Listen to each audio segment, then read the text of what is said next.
Hey art folks, so today I'm going to paint out my current main palette for you and talk a little about it.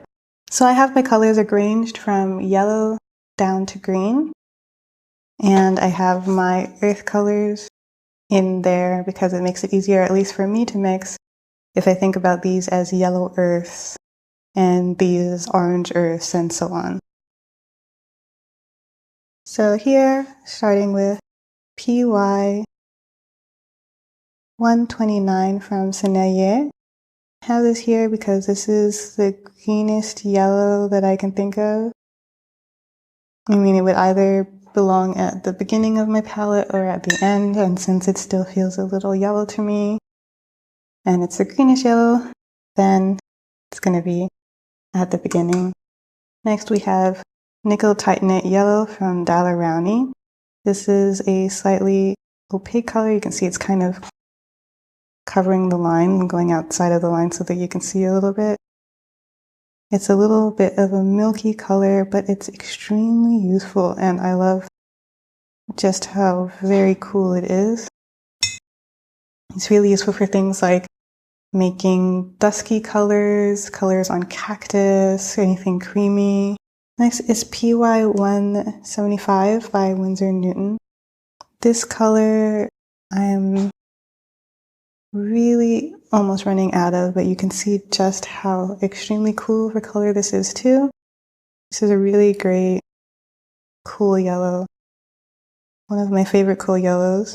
PY 150 is such an amazing and versatile yellow. If you just needed to have one, it would be good to have this one. This is a version by Rembrandt. It takes a little while to get a mass tone. Not really long, but I need to see here how it's kind of this desaturated color in mass tone, but it becomes this really bright, glowing color in dilution. It's really beautiful. So this is useful for all sorts of different situations, but you can see it's slightly warmer than the 175. Next, PY 97, slightly warmer still. To me, I would feel like this is like your middle yellow. It's from Daniel Smith. It's just like a really nice, bright mid yellow. Now we're getting a little warmer. PY 74. And then this one is not quite as bright. It's a little bit more opaque and a little warmer. Most people probably wouldn't need to have as many yellows as I do. I'm just kind of obsessed with them. And for me, it makes a big difference whether I have a yellow that's this warm or a yellow that's this cold. But if I had to just go with one yellow, this is probably the yellow that I would go with. You can really see the difference now between the mass tone and the dilution. So now we're going to start getting into some earth tones. I really like this raw umber from M. Graham because these earth colors can often be very difficult to re-wet. And because M. Graham has honey in it, it makes it much easier to re-wet, and it's a really nice deep color. So that was a raw umber, which is a little cooler. This is a burnt umber, and you can see immediately it's a little warmer, but not as warm as a burnt sienna. I find myself using umbers a lot more than I do siennas. I actually don't have a burnt sienna, a true burnt sienna on my main palette. Goethite was one of the first Daniel Smith colors I ever got, and I'm still in love with it. It's a type of, well, this is PY 43 is yellow ochre. But to me, it looks kind of like a desaturated, granulating raw sienna, and it's really useful for animals, for earth, for bark, any of those kinds of things. I really love this color from Old Holland, this raw sienna deep. And this is more of your traditional raw sienna color or yellow ochre. And if I saw this color, I would think about it as a yellow ochre. You see, this is much warmer than this one and with much less texture. The core yellow ochre is currently my favorite yellow ochre because it is very transparent and very bright and saturated. You can see in comparison to this raw sienna deep how much brighter that looks. It almost doesn't even look like an earth color. And raw sienna natural amiata. This is a color that I think a lot of people love. This is from Daniel Smith. So honestly, you don't probably need these two colors in your palette, but personally I would choose this one if I had to choose between these two because it's a bit lighter and brighter. But this is also a really beautiful version with more of an earthy feel. So I have this genuine quinacridone gold. Now the majority of golds are, well, all of them actually, are hues, because there's no more of this pigment. But it's such a powerful color. I still have a tube and I bought, I think, an extra tube or two. But you can see the saturation level of this versus these other ones here. This is really useful just for just about everything. But I actually have been finding myself not using it as much as I used to. The PY 153.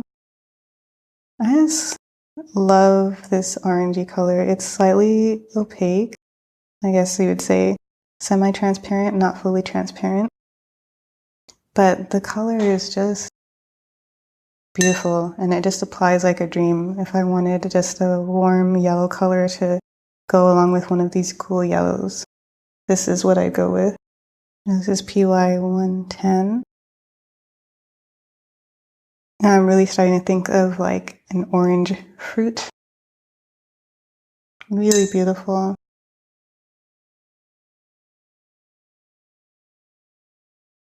And very similar to this PO62, which is just a smidgen warmer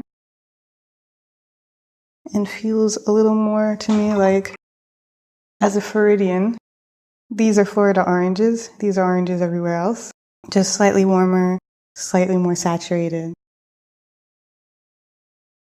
The PO71 is actually a color I use quite a lot. This is great for skin tones, flowers, plants, mixing. It's much more transparent yellow. So if you're, these oranges here are quite milky in comparison. This one is much more transparent. It's very reddy. We're starting to get into the red range now. PO48, the other quinacridone burnt orange. This is a color I often use in place of a burnt sienna because it is very transparent and non-granulating. These next couple of colors are going to be sort of things that I use instead of burnt siennas. This red ochre from Old Holland. You can see it is an earth color. It has that peculiar texture that Old Holland colors tend to have.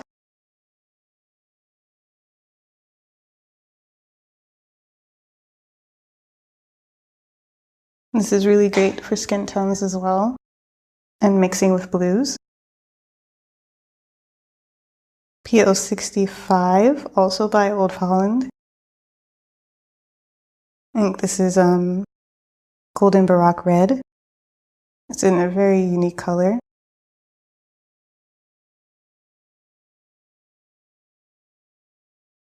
So this is somewhat similar to PO48 if you mixed it with a little bit more of a red to get that shade. Now, PBR41 is one of these colors that I can't live without. This, I love this color. I use this all the time. I mix this with ultramarine. I mix this with indanthrone. I use this for skin tones.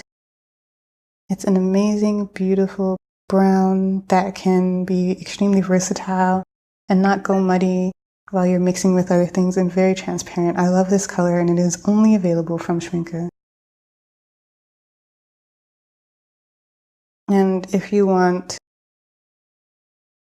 the craziest orange on my palette, that's going to be this PO73 from Mgram, which gets all over my fingers every time I try to open up my palette.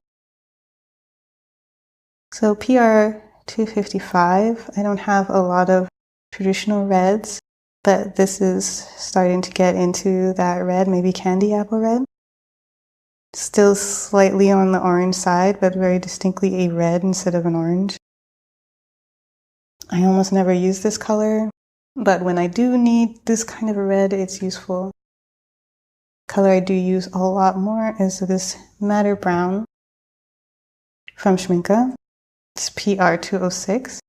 Also an incredibly useful color for shadows in flowers and fruit and skin especially. I love this color. Now, if I want that basic red, this is a color that I go for, PR 254 by Winsor & Newton. Now that's crayon red. Perylene Maroon is one of my favorite colors ever. All of the Perylenes are. I think I actually probably have a couple of lipsticks in this color. It's sort of a wine and just excellent on its own or in mixing. This is Permanent Alizarin Crimson from Core, and I never thought that I needed such a color, but this is also extremely useful in mixing. When you need something just slightly cooler than you can get with this Perylene Maroon. So here I have Daniel Smith's Potter's Pink, but I would definitely like to change it out. There are some handmade watercolors I would like to introduce into my palette, and that's definitely the case for Potter's Pink. I'd like to introduce the Potter's Pink from Arcar Creations, which is much stronger than this one. But Potter's Pink is definitely a useful color for for adding gentle granulation and gentle pinks, skin, peaches, fuzz, also making creams, anything like that. PR 209 is just a gorgeous quinacridone color. I don't see it very often. This is by Daler-Rowney. And it's almost like a candy pink. If you want a flamingo, this is the color that you're going to want to use. PV19, another quinacridone. This is more your standard magenta. Still quite pinky, but not as pinky as the PR 209. Next is PR 112 by Old Holland. This takes a little effort to re-wet, as some of the Old Holland paints tend to, because the binder is a bit odd.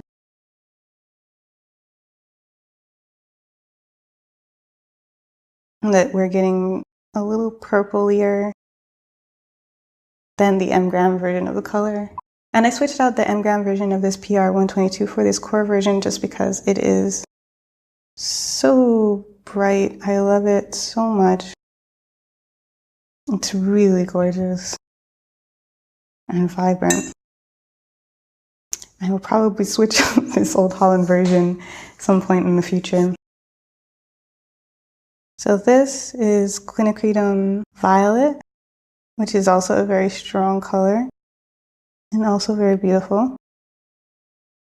From, I think, a Winsor & Newton special edition. Next to it we have Ultramarine Purple, which is more useful than you think if you want a more desaturated purple, or you want to mix gentle granulating grays. You can do that with this one. Now, if you just want crazy purples, like this Core Dioxazine is just crazy. You can of course dilute it, but you can see how intense it gets. That's why I have that one in here. And this one is also supposed to be more light fast. I have 2 ultramarines in my palette. This one by Old Holland, because I really enjoy the granulation that it has. I don't think I found any other version that has this kind of granulation. And I also have the Schmincke version, which I have specifically for the times when I want less granulation, because this is the Schmincke's Ultramarine Finest. I'm not a big fan of ultramarine, to be fair, but it's very useful in mixing sometimes when you want a brighter, warm blue. When the value of my blue doesn't matter as much, of course I prefer to go with PB60 and Danthering Blue for my warm blue. This is my favorite color. The Winsor Newton version is quite nice, actually. Next, I have Kyanite Genuine. I use this color a lot more than you would expect that I would, considering it is a Primatech color and it is a bit glittery. But I have it here. I don't have any other gray sort of colors in my palette. And I like the texture and the deepness of it. You can darken colors with it. You can add texture with other colors with it, particularly for things like water and shadows. It's really beautiful. So I have this specific phthalo blue because it is a very warm phthalo blue. I wanted to have a very warm and a very cool phthalo blue, and I think I've done that here. You can see that obviously it is cooler than any of these, but it's definitely much warmer than many phthalos that you'll find. So to be honest, I'm not really sure if this is just my specific pan of Schmincke, but I love the gentleness of this Prussian blue. I've used other versions that are much more intense, but I actually really appreciate how manageable this version is. And I use it a lot. It has the issue that the color can end up fading, but once you put it in a drawer, the color returns. So it's really up to you whether you think that that is equal to it being light fast or not. Now I also have this very unique color in my palette, PB71.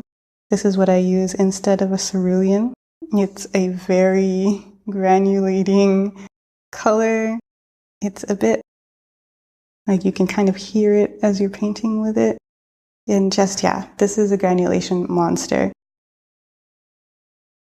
But it's really useful for things like clouds, especially for snow, really cold situations. So this is a very nice, cool phthalo blue. And I wanted this one to be so warm because I wanted to be able to use it sort of like a substitute for ultramarine if I needed to. And I wanted this one to be very cool because I wanted to have it as far away as possible.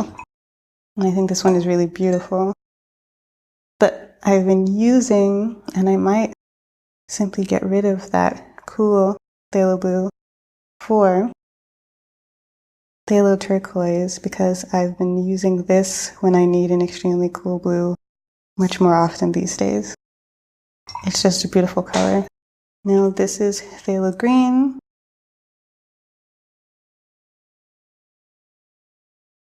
This is the blue shade from Schmincke. And then here we have Bauxite Genuine, which you also wouldn't think you'd use so often, but I use it as a sort of minty color. Sometimes these sort of milky colors are very useful, and I like that as a single pigment color. Of course, if you just want the hue, you can dilute a phthalo green. Another one of my favorite colors ever is Pyroline Green from Winsor & Newton. A very dark green, which mixes really well with Pyroline Maroon to make a black, which is one of my favorite mixtures of all time. Here we have a green earth, which is, like I said, I have these gentle colors because sometimes you want to not just dilute a color until it has no body at all. I'm probably going to replace this also with a handmade color. They just tend to be better at earth colors. But this one by Rembrandt is the best one of the conventional colors that I've found so far. So this is Phthalo Green Yellow shade, which you can see is very different than the Phthalo Green Blue shade. And this is really great for leaves, anything like that. This is normally where I go when I'm starting to work with foliage. I don't have a sap green on my palette. What I have instead is this Serpentine Genuine. And that's basically what I use where other people would have Serpentine Genuine. This is actually one of those Daniel Smith color sticks, watercolor sticks. And this has like a nice granulation. And for me, this feels like a much nicer place to start from than the majority of brands' sap green. Now I have a couple of supplementary colors that I use occasionally. Cascade Green used to be the sap green in my palette. But once I got Serpentine Genuine, I felt like that was a much better place to start. It's a really beautiful green though, and I do still use it, not infrequently. Daniel Smith's Lunar Black is indispensable. Whenever I have a black need, I go with this one because you can have it just as straight on soul-sucking black, or you can dilute it and get this gorgeous granulation, which is just unreal. This is a color I haven't used a ton of, but I feel that I will be using more often, which is Transparent Red Oxide. I can't manage to get my version to granulate very much, but the little bit that I do is intriguing, and it's just a really pretty orangey color. This Ultramarine Pink is another color which I've been finding useful for painting flowers. It serves a similar purpose as a cobalt purple would do.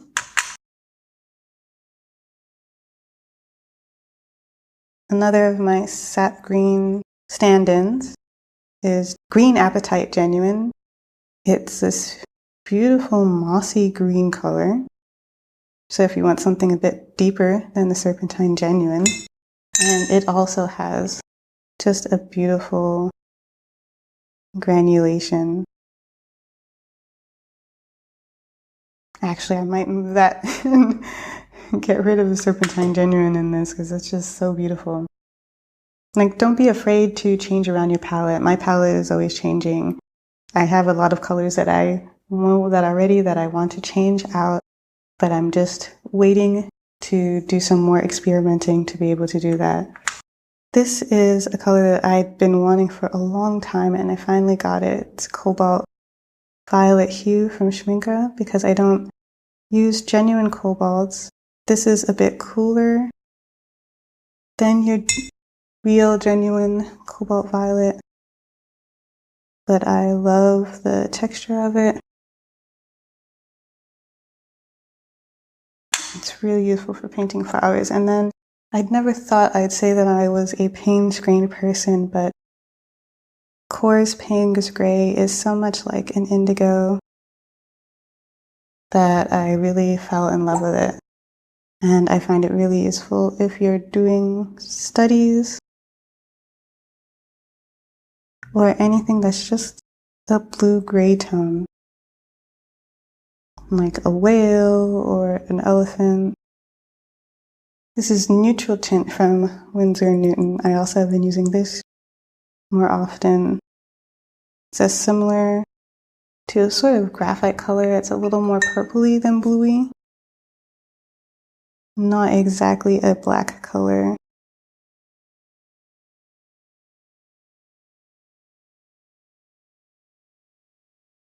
So those are my supplemental guys from here on down.